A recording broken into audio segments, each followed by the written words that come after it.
Vous êtes debout dans les ombres d'une villa en ruine, quelque part en dehors de Rome. L'aube peine à percer la brume tiède du matin du 9 juin 68 après GC. L'air, saturé de la peur et du désespoir, porte une odeur âcre, celle de la faim. À travers une porte de bois presque pourrie, résonne la voix de l'homme le plus puissant du monde connu. Autrefois maître des légions, pyromane des cités, infanticide de sa propre mère, il murmure d'une voix brisée. Calis artifex pereo. Quel artiste meurt en moi? Cet homme, c'est Néron Claudius César Auguste Germanicus, 5e empereur de Rome, dans ses heures finales. Pas une fin digne d'un héros, mais celle d'un lâche, réduit à mourir dans la hutte d'un affranchi, incapable de porter lui-même la lame à sa gorge. Pour comprendre comment ce souverain tout-puissant est tombé si bas, retour en arrière. Nous devons explorer les couloirs vénéneux du pouvoir impérial, là où un adolescent sociopathe a goûté à la violence pour la première fois. Mais avant de nous plonger dans ces récits oubliés de survie et de souffrance, cherchons ensemble la vérité historique. Laissez un like si cette plongée dans l'ombre de l'histoire vous captive et abonnez-vous à Historien Silencieux, s'il vous plaît. Votre soutien nous permet de continuer à révéler ces secrets aux amateurs d'histoire francophone. Et surtout, racontez-moi en commentaire d'où vous me regardez. Ce lien que nous tissons à travers les âges entre nos cultures est précieux. Nous retournons donc au 15 décembre 37 après JC. Une petite ville côtière, Antium, accueille la naissance d'un garçon alors que les premiers rayons de l'aube effleurent sa peau. Les anciens interpréteront plus tard ce signe comme un présage de son tempérament enflammé. Son nom, à l'origine, est Lucius Doitius Aenobarbus. Mais dès ses premiers instants, son sang porte la marque de générations de cruauté. À l'arbre généalogique, des lignées entières évoquent la violence. Un arrière-arrière-grand-père traversait la Gaule sur un éléphant, exhibant des têtes coupées comme des trophées. Son grand-père avait crevé l'œil d'un chevalier romain en plein forum pour avoir eu l'outrecuidance de le critiquer. Son père, Gnaeus Domitius Aenobarbus, était réputé si brutal qu'il répondit aux félicitations de la naissance de son fils par ces mots. « Rien de ce qui n'est abominable et nuisible au public n'a pu naître d'une grippa et de moi. » Des paroles prophétiques. Sa mère, Agrippine la jeune, est peut-être la femme la plus dangereuse de Rome, sœur de Caligula, arrière-petite-fille d'Auguste. Elle combine sang impérial et ambition sans frein. Exil en poche pour conspiration, décès peu clair de son premier époux, agissement constant pour hisser son fils sur le trône. Elle ne reculera devant rien. Lorsque Lucius a 3 ans, son père meurt.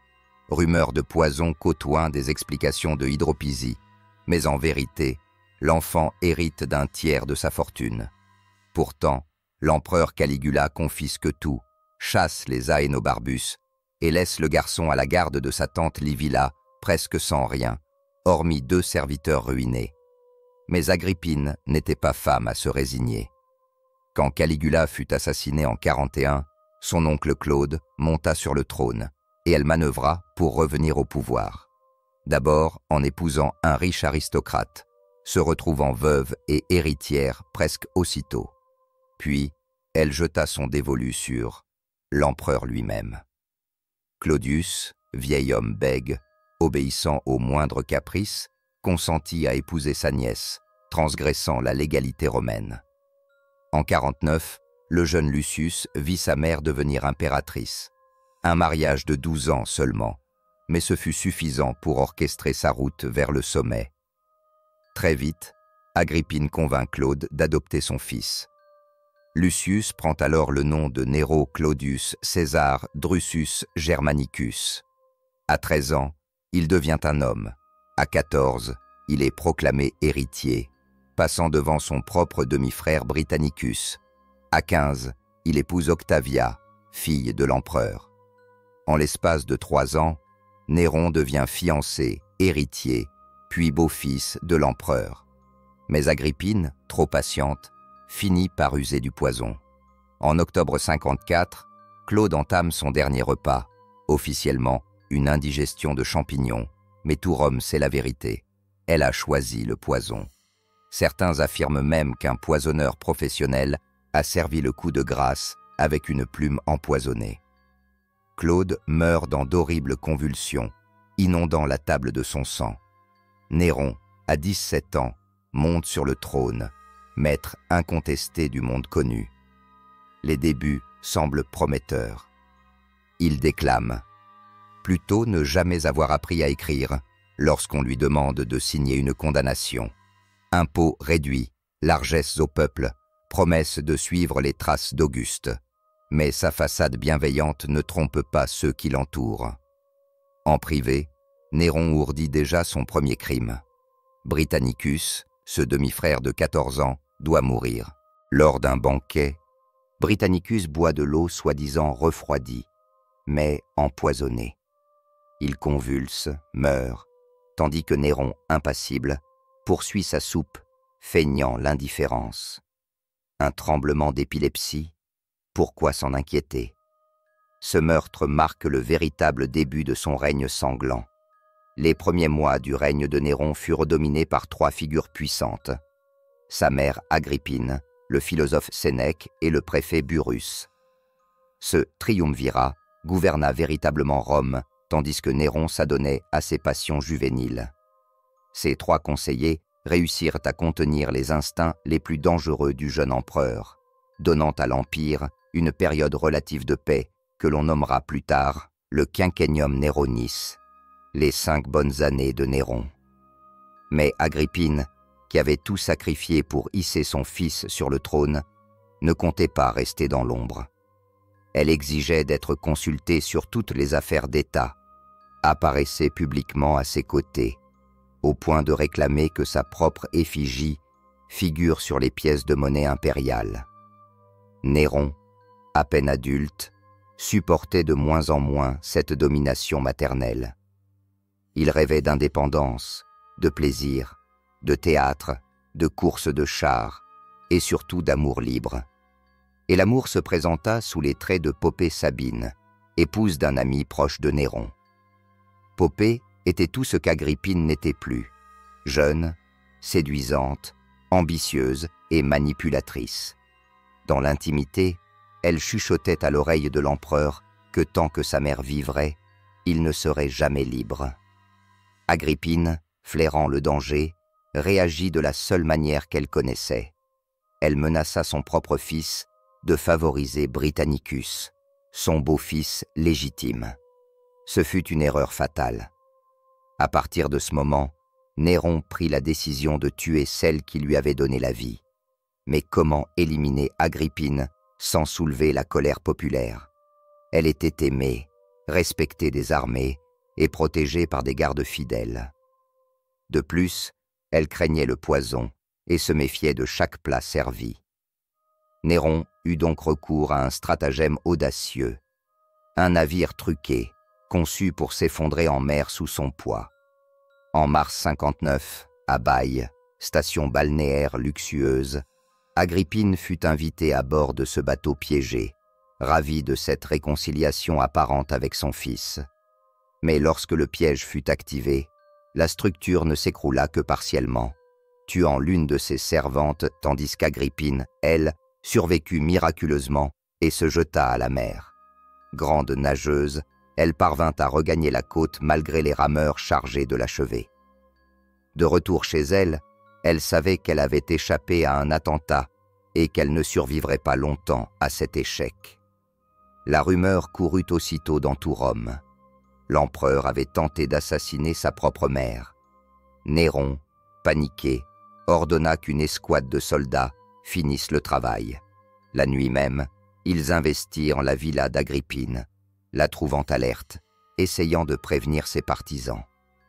Quand elle vit les hommes armés pénétrer dans sa chambre, elle comprit que sa fin était venue. Mais dans un geste d'une dignité glaçante, elle découvrit sa poitrine et leur lança « Frappez mon ventre d'abord, c'est lui qui a porté ce monstre !»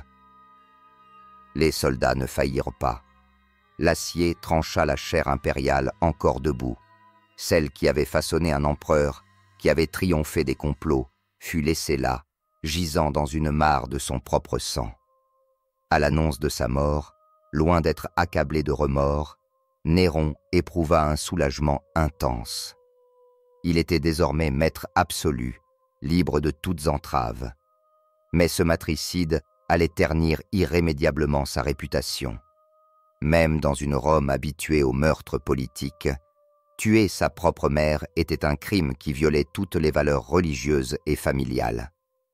Après la disparition d'Agrippine, les influences modératrices autour de Néron s'affaiblirent rapidement. Burrus mourut dans des circonstances troubles. Certains parlèrent d'un cancer, d'autres suspectaient un poison. Sénèque, marginalisé, prit sa retraite, conscient qu'il ne pouvait plus rien pour sauver l'âme ni la raison de son ancien élève. Dès lors, Néron se livra à ses passions sans retenue. Orgies, courses de chars, représentations théâtrales où lui-même montait sur scène, scandalisant les aristocrates pour qui la scène était réservée aux professionnels de basse extraction. Mais le sommet de son infamie fut atteint avec l'élimination d'Octavie, son épouse. La douce et pudique Octavie n'avait jamais compté aux yeux de l'empereur. Elle représentait Rome dans ce qu'elle avait de plus vertueux et traditionnel, tout ce que Néron méprisait désormais. Il répudia d'abord Octavie sous prétexte fallacieux de consanguinité. Devant l'indignation du peuple, il la rappela brièvement à ses côtés, mais Poppée, devenue sa maîtresse officielle, ne supportait pas cette rivale. Elle manipula Néron, l'accusant de fomenter un complot contre lui. Sur ses bases fragiles, Octavie fut exilée sur l'île de Pandateria, la même où sa propre grand-mère Julia avait été exilée autrefois. Quelques jours plus tard, Néron ordonna son exécution. La jeune femme de 20 ans fut contrainte de se trancher les veines, son sang s'écoulant lentement sur le sol froid de sa cellule, ses dernières paroles invoquant la mémoire de son père Claude et de Britannicus, déjà empoisonné par son mari. Son cadavre fut décapité et sa tête livrée à Poppée, qui, dit-on, sourit en contemplant ce macabre trophée. Peu après, Néron épousa Poppée dans une cérémonie somptueuse, coûteuse au point d'épuiser le trésor public. Rome assistait, impuissante, à la montée en puissance de cette nouvelle impératrice, symbole vivant de toutes les ambitions les plus viles. Mais si Néron croyait avoir trouvé le bonheur aux côtés de Poppée, la tragédie n'était jamais loin. En 62, elle tomba enceinte, suscitant chez Néron un espoir inattendu. L'enfant fut une fille, Claudia Augusta, mais elle mourut en bas âge. Cette perte plongea l'empereur dans une rage sombre. Poppée, retombée enceinte, eut l'imprudence de critiquer son mari, devenu complètement obsessionnel à propos de ses chevaux et de ses spectacles. Dans un accès de fureur, Néron la frappa violemment au ventre de son pied, la projetant au sol. Elle expira peu après, emportant leur futur enfant dans la tombe. Ce meurtre scella une nouvelle étape dans la descente aux enfers de l'empereur. Désormais privé de Poppée, il ne tarda pas à trouver un substitut morbide, un jeune esclave nommé Sporus, qu'il fit castrer pour pouvoir l'habiller en femme et le présenter comme sa nouvelle épouse. Cette parodie sinistre choqua jusqu'aux Romains les plus blasés. L'empereur épousait désormais un adolescent mutilé, costumé en impératrice disparue. Mais Rome, déjà indignée, allait découvrir bientôt que Néron réservait à sa cité un destin encore plus funeste. L'année 64 après Jacée restera gravée dans la mémoire de Rome comme un cauchemar incandescent. La nuit du 18 juillet, un incendie éclata dans les échoppes proches du cirque Maxime. Au début, personne ne s'en inquiéta. Un feu de cuisine, pensait-on, qui serait vite maîtrisé. Mais l'été était sec, le vent soufflait fort, et les constructions en bois des quartiers populaires se transformèrent rapidement en torches. Les flammes bondissaient d'une rue à l'autre, piégeant les habitants dans le dédale étroit des ruelles. Pendant 6 jours et 7 nuits, l'incendie ravagea 3/4 de la ville. Les plus chanceux fuyaient vers le champ de Mars ou les jardins des riches, assistant impuissants à la destruction de leur foyer. Les autres, piégés par la fumée et les effondrements, périssaient dans une agonie silencieuse ou hurlaient jusqu'à leur dernier souffle. Où était Néron pendant cette apocalypse? Les témoignages divergent. Certains prétendent qu'il se trouvait à Antium, sa ville natale, et qu'il revint précipitamment organiser les secours. D'autres, plus accusateurs, l'imaginent dès la première nuit de l'incendie, montant sur une tour élevée, contemplant le brasier et entonnant des vers de l'Iliade sur la chute de Troie, vêtu d'une tunique d'acteur, théâtralisant la fin de sa propre capitale. Que cette scène soit véridique ou non, elle reflète un sentiment partagé, le détachement cruel de Néron face au malheur de son peuple. Pour beaucoup de Romains, la catastrophe n'était pas un simple accident. La rapidité avec laquelle l'empereur se lança dans la reconstruction éveilla les soupçons. À peine les cendres étaient-elles tièdes que les architectes arpentaient déjà les ruines, sous les ordres de Néron, dessinant les plans d'une nouvelle Rome, plus grandiose, plus vaste, mais aussi centrée autour de son ambition dévorante. Au cœur de ce projet mégalomane se dressait le Domus Aurea, la Maison dorée. Ce palais s'étendait sur près d'un tiers de la ville, de la colline palatine jusqu'à l'Esquilin. Une démesure sans précédent.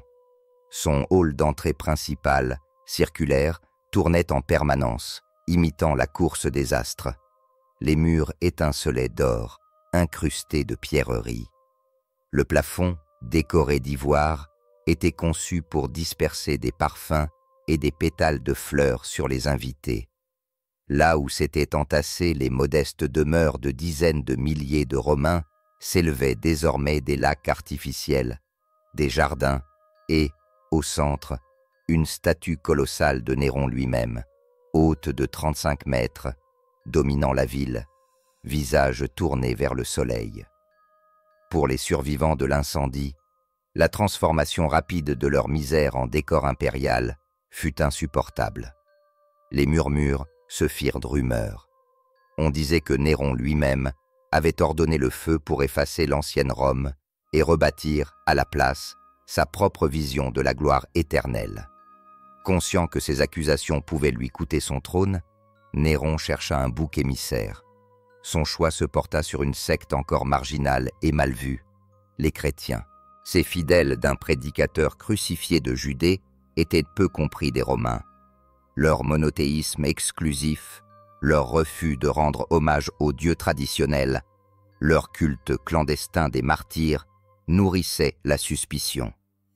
Néron les accusa donc d'être les incendiaires, de haïr Rome et de souhaiter sa destruction. La répression qui s'ensuivit n'était pas seulement brutale, elle fut pensée comme un spectacle. Néron ne se contenta pas d'exécuter les chrétiens, il transforma leurs martyrs en divertissement. Dans ses jardins privés, il fit attacher des chrétiens à des poteaux, les enduire de pois et les allumer pour qu'ils servent de torches vivantes lors de ses fêtes nocturnes. Tandis qu'il déclamait des poèmes, leurs hurlements se mêlaient à ses vers. D'autres furent cousus dans des peaux de bêtes et livrés aux chiens affamés sous les acclamations du public. Certains, crucifiés, furent déguisés en figures mythologiques avant d'être mis à mort. Ces mises en scène macabres révélèrent la dégénérescence morale de Néron. L'empereur ne se cachait même plus. Il dirigeait les exécutions comme un metteur en scène soigneux, s'assurant que la lumière, la musique et les cris des victimes se conjuguaient à la perfection pour flatter ses goûts. Cette folie sadique marqua une rupture. Plus personne à Rome n'ignoraient désormais à quel monstre ils avaient affaire. Mais l'ivresse du pouvoir et de la cruauté n'avait pas de limite pour Néron. Il voulait aussi que son génie artistique soit reconnu hors des frontières. C'est ainsi qu'il décida de partir en Grèce, en 66 après Jotsé, pour y participer à tous les concours artistiques. Il se présenta à l'Olympie, au théâtre, aux courses de chars, et remporta partout les premiers prix. Bien sûr, les juges n'avaient guère le choix. Le moindre mot critique pouvait leur coûter la vie. Lors d'une célèbre course de chars, Néron tomba même de son attelage et ne termina pas la course, mais fut tout de même proclamé vainqueur, les juges louant ses nobles intentions. Lorsqu'il revint à Rome après plus d'1 an d'excès et de ridicule, les coffres de l'État étaient vides, la population épuisée de nouveaux impôts destinés à financer sa folie. La distance entre l'empereur et son peuple n'avait jamais été si abyssale. Même le Sénat, pourtant si docile depuis des décennies, commençait à murmurer. Mais le véritable danger venait de plus loin, les provinces. En Gaule, Vindex leva l'étendard de la révolte. En Espagne, Galba, gouverneur respecté, rassembla une armée. En Afrique, l'agitation grondait. Partout, des voix s'élevaient pour proclamer que l'Empire méritait mieux qu'un empereur chanteur fou, ivre de soi-même. Et pourtant, à Rome, Néron restait aveugle. Plutôt que de préparer ses légions, il rêvait d'un nouveau voyage artistique en Égypte, où il pensait être mieux compris. Il refusait de voir que la colère montait même parmi les prétoriens, ses gardes les plus fidèles, lassés de défendre l'indéfendable. La chute approchait à grands pas, mais Néron ne l'entendait pas encore. Il n'était préoccupé que par ses lyres, ses costumes de scène et les faux applaudissements de ses courtisans. L'homme qui avait incendié Rome semblait inconscient que bientôt, ce seraient ses propres fondations qui s'écrouleraient. L'année 68 après Jotsé marque le crépuscule de Néron. Alors que les révoltes se multiplient dans les provinces, l'empereur reste enfermé dans ses fantasmes artistiques, incapable de saisir la gravité de la situation. Les armées de Galba avancent vers Rome. Les légions d'Afrique refusent de prêter serment. En Gaule et en Espagne, les gouverneurs se rangent sous la bannière de la rébellion. Même la garde prétorienne, pilier de son pouvoir, commence à négocier secrètement avec les insurgés. Le 8 juin 68, la nouvelle tombe comme un couperet. Le Sénat déclare Néron ennemi public, le condamnant à mort. La sentence est humiliante. Une exécution par flagellation, traitement réservé aux plus vils criminels. À cet instant précis, l'homme qui avait régné en tyran absolu découvre qu'il est désormais seul, abandonné même par ses esclaves. Ses courtisans s'éclipsent un à un. Ses serviteurs, qui autrefois tremblaient à son passage, pillent déjà ses trésors et ses vêtements de scène. Soudain, le palais, autrefois centre de l'univers, n'est plus qu'une coquille vide. Néron, paniqué, cherche refuge. Il appelle Sporus, le jeune esclave castré, déguisé en impératrice défunte, seule créature encore prête à rester à ses côtés. Ensemble, ils s'enfuient dans la nuit, accompagnés de 3 serviteurs fidèles, son secrétaire Épaphrodite, son affranchi Phaon et son valet Néophyte.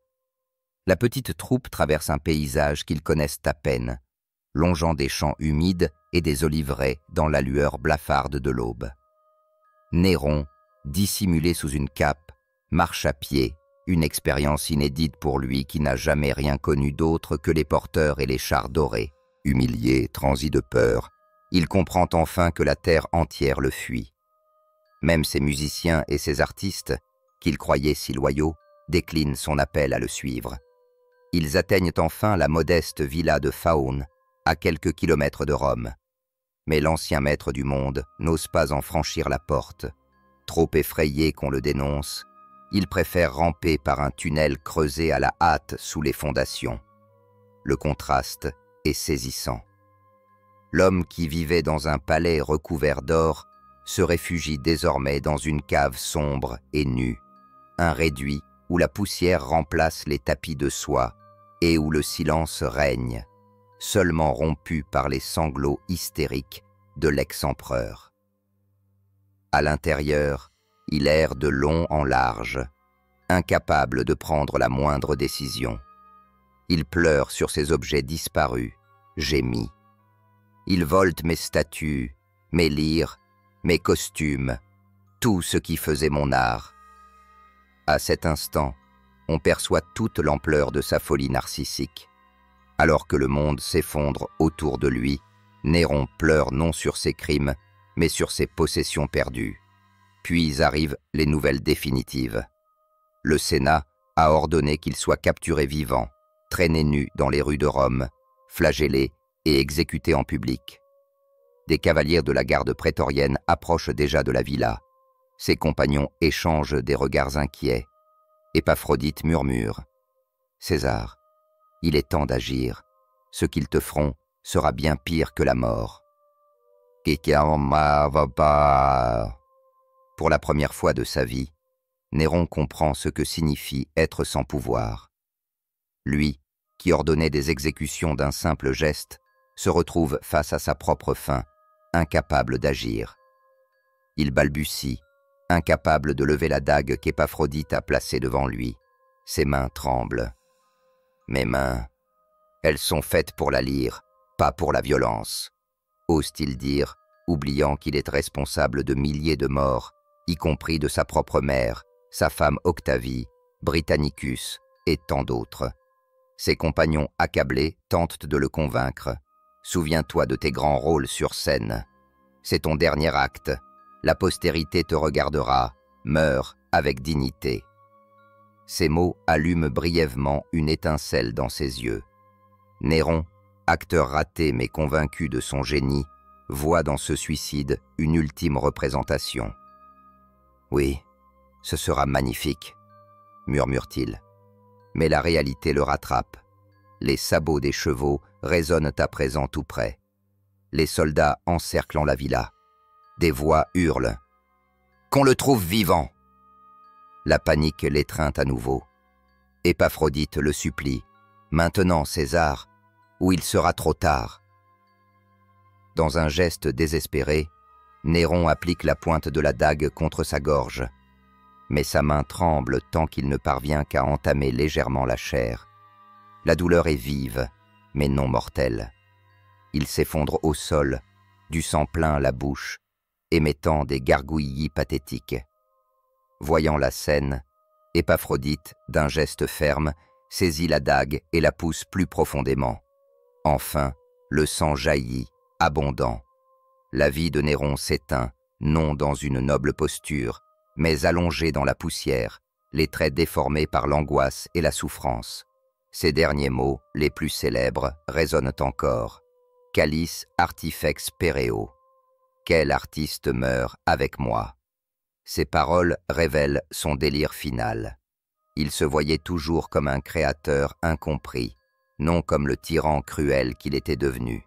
Quelques instants plus tard, les soldats font irruption dans la pièce. La scène qu'ils découvrent est grotesque. Un cadavre ensanglanté au sol, entouré d'un petit groupe de fidèles hagards et de Sporus, l'esclave émasculé, encore habillée en impératrice défunte, le visage ravagé de larmes et de maquillage coulant. Ainsi s'achève le règne de Néron, le dernier empereur de la dynastie julio-claudienne, dans l'ombre et l'indignité. Lorsque la nouvelle parvient à Rome, il n'y a pas de deuil, pas de lamentation. Au contraire, des explosions de joie. Les habitants, soulagés, descendent dans les rues pour danser, chanter et célébrer la fin d'un cauchemar long de 14 ans. Le Sénat se hâte de damnatio memoria, d'effacer jusqu'à son nom. Statues fondues, portraits détruits, effigies rayées des pièces de monnaie. Le Domus Aurea est condamné, ses salles murées, ses lacs comblés. Là où se dressait la folie mégalomaniaque de Néron, s'élèvera bientôt le Colisée, un monument dédié non pas à la gloire impériale, mais au spectacle populaire. Mais la mémoire de Néron, malgré ses efforts, ne disparaît pas. Au contraire, elle devient un avertissement universel, l'exemple même de la corruption absolue, du pouvoir transformé en monstruosité.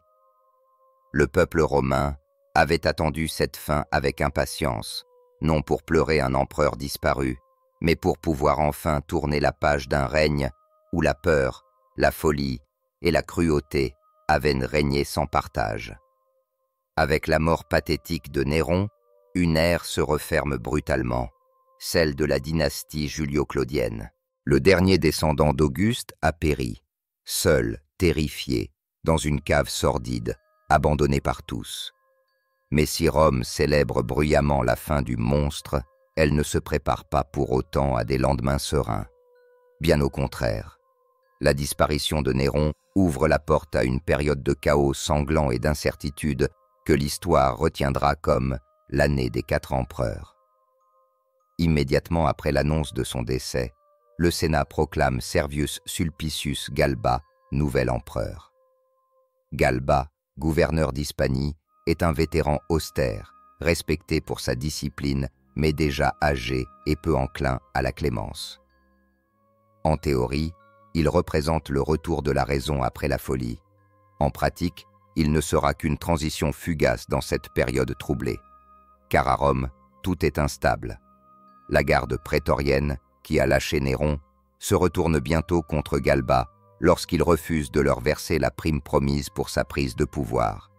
Le peuple, exaspéré par des années de famine, de réquisitions, de taxes écrasantes imposées pour financer les lubies néroniennes, est prêt à accueillir n'importe quel rival au pouvoir. En parallèle, les provinces, qui avaient initié la révolte contre Néron, n'entendant pas simplement obéir à un nouvel empereur désigné par le Sénat romain. En Gaule, en Germanie, en Afrique, d'autres figures charismatiques s'avancent. Marcus Salvius Othon, Vitellius et plus tard Vespasien. Chacun entend profiter du vide laissé par la mort de Néron pour imposer son propre pouvoir. Cette succession frénétique de souverains montre à quel point l'Empire, depuis des décennies, repose non plus sur des institutions solides, mais sur la seule aura impériale. Sans dynastie claire, sans héritier légitime, la chose publique vacille. Dans ce climat, la mémoire de Néron devient paradoxalement un objet de fascination. Si les sénateurs le maudissent, si les élites brûlent ses statues et effacent son nom des édifices publics, dans les couches populaires et même dans certaines provinces orientales, une forme de nostalgie étrange émerge. Car malgré sa cruauté, Néron avait su se montrer généreux envers les foules. Ses jeux, ses distributions de vivres, sa passion affichée pour les arts lui avaient valu quelques fidèles. Il n'est donc pas surprenant que peu après sa mort, des rumeurs surgissent affirmant qu'il serait encore vivant. Plusieurs imposteurs apparaissent, se faisant passer pour le défunt empereur, exploitant la crédulité des foules. On murmure que Néron aurait fui en Orient, où il préparerait un retour triomphal.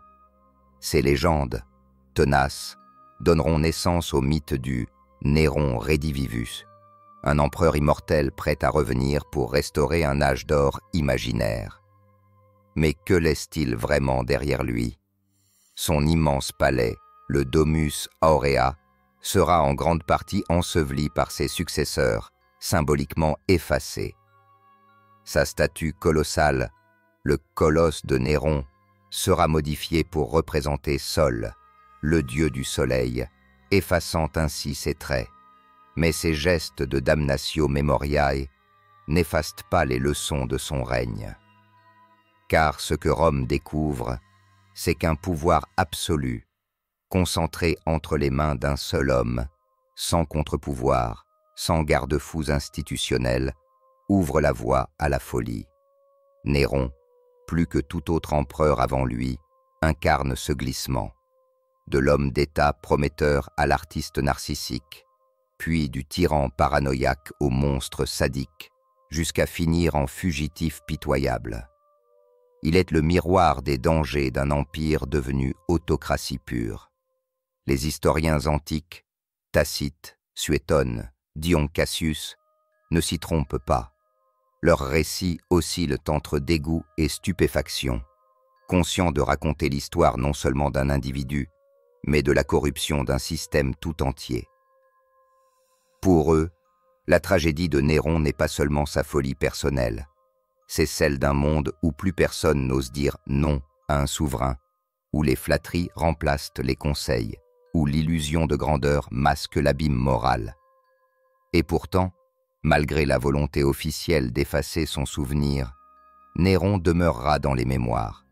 Sa figure devient le symbole de l'artiste incompris, comme lui-même voulait l'être, mais aussi celle du despote sans limite.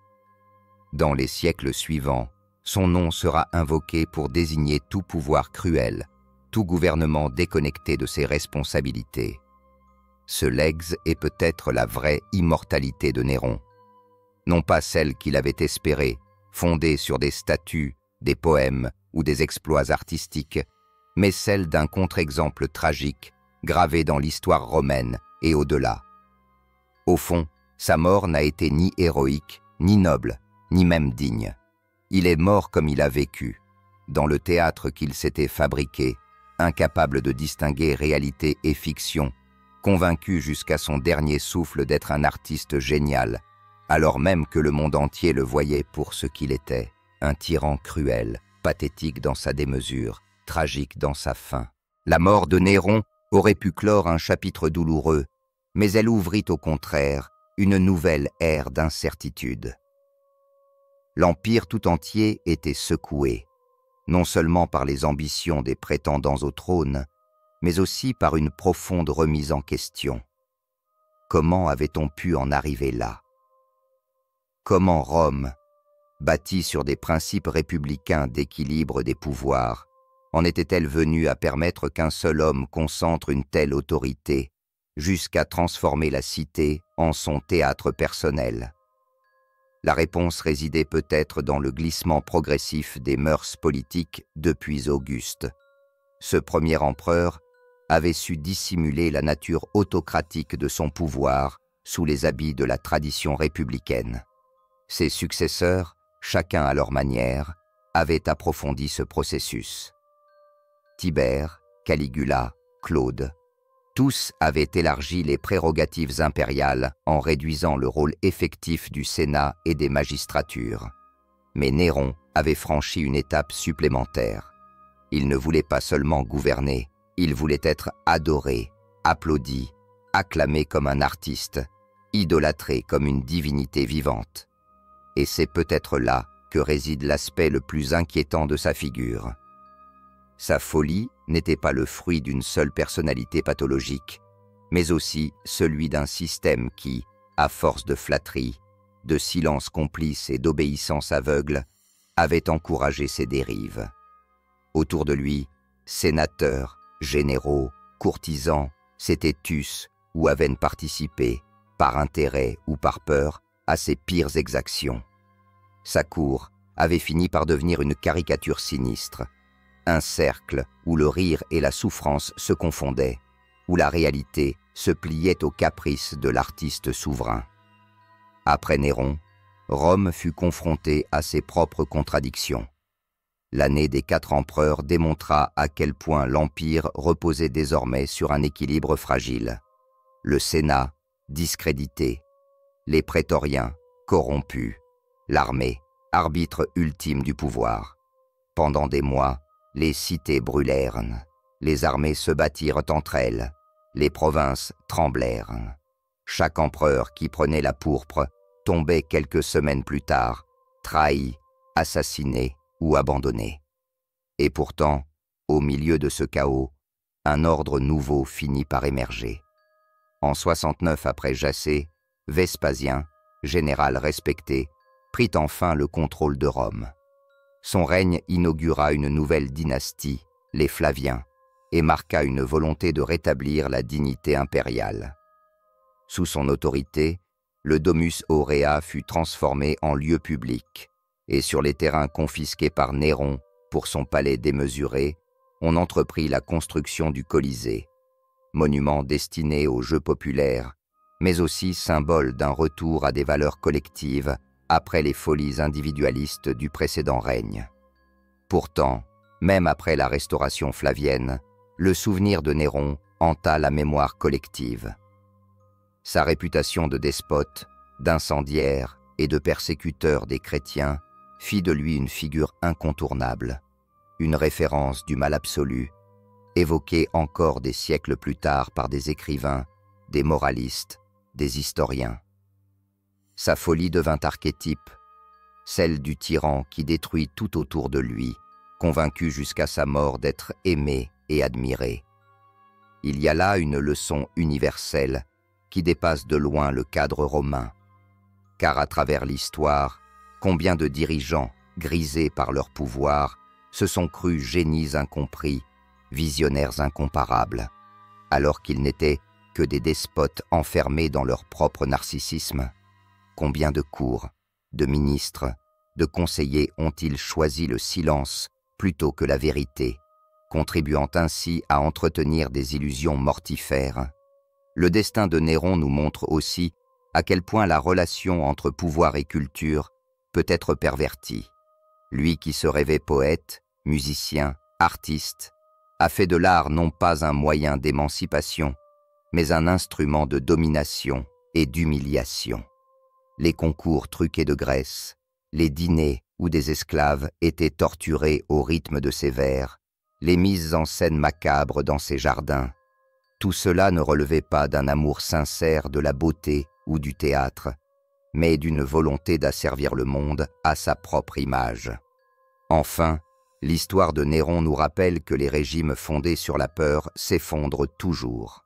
Son règne, qui semblait indestructible tant il contrôlait tout, armée, trésors, sénat, temple, s'est écroulé en quelques jours lorsque la peur a cessé de fonctionner. Ceux qui le flattaient hier ont fui sans hésiter dès que sa chute fut annoncée. Et dans ces derniers instants, il n'a trouvé autour de lui que le silence, ce silence pesant qui s'abat toujours après la mort des tyrans.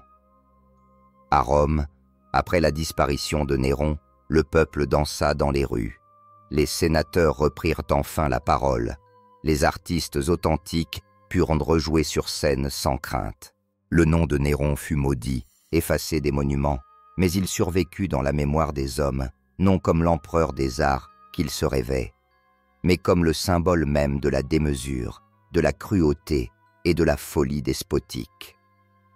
Et aujourd'hui encore, à travers les ruines du Domus Aurea, au détour d'une rue antique de Rome, à l'évocation même de son nom, c'est un avertissement que nous entendons, celui des dérives de tout pouvoir qui oublie sa finalité première, servir et protéger, et qui, grisé par sa propre image, finit toujours par brûler la maison commune.